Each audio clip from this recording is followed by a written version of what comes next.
Hi అండి అందరికీ. ఇక్కడ మనం జున్ను చేసుకుందాం. కామధేను జున్ను పొడి అని ఉంటుంది కదా, మనకు జున్ను పాలు లేకపోయినా కానీ సరే మార్కెట్లో దొరికిద్ది. ఎక్కడైనా కానీ సరే జున్ను పొడి తెచ్చుకొని ఆ జున్ను పొడి పోసి 1/2 లీటర్ పాలు పోసి కప్పుకి కప్పున్నర పంచదార పోసుకోవాలి. కప్పున్నర పంచదార పోసుకోవాలి. అదిగోండి జున్ను పొడి ప్యాకెట్, కామధేను పాల జున్ను పొడి. జున్ను పొడి ప్యాకెట్ అంతా పోసేసుకొని కప్పున్నర పంచదార పోసుకోవాలి. కప్పున్నర పంచదార పోసుకొని 1/2 లీటర్ పాలు పోసుకోవాలి. ఫ్యాట్ ఉన్న పాలు అయితే బాగుంటుంది. పోసేసుకొని కలుపుకోవాలి. బాగా పొడి పంచదార కరిగిపోయేంత వరకు కలుపుతూ ఉండాలి. స్పూన్తో కలుపుకుంటూ ఉండాలి. అలా పంచదార కరిగేంత వరకు తిప్పుతూనే ఉండాలి. పంచదార కరిగిన దాకా.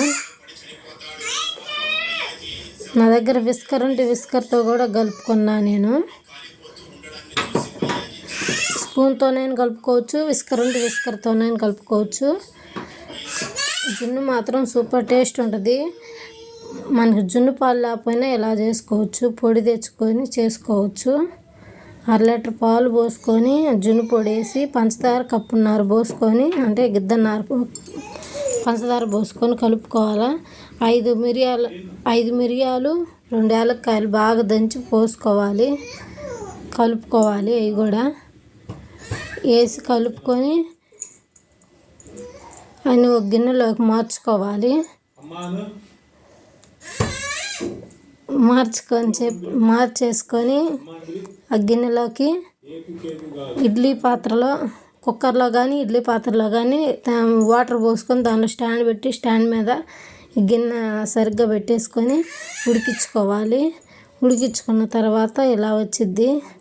తర్వాత కోసుకుంటే సూపర్ ఉంటుంది జున్ను మాత్రం. ఇలా ముక్కలుగా కోసుకొని ఇలా కప్పులలో సర్వ్ చేసుకొని తింటే సూపర్ టేస్ట్ ఉంటాయి. ఒక్కసారి ట్రై చేయండి. ఇది బెల్లంతోనైనా చేసుకోవచ్చు. కొలత అదే, బెల్లమైన పంచదార అయినా అదే కొలత. సూపర్ ఉంటుంది. సూపర్ టేస్ట్గా ఉంటుంది అసలు. ప్లీజ్ సబ్స్క్రైబ్ చేసుకొని లైక్ కొట్టండి.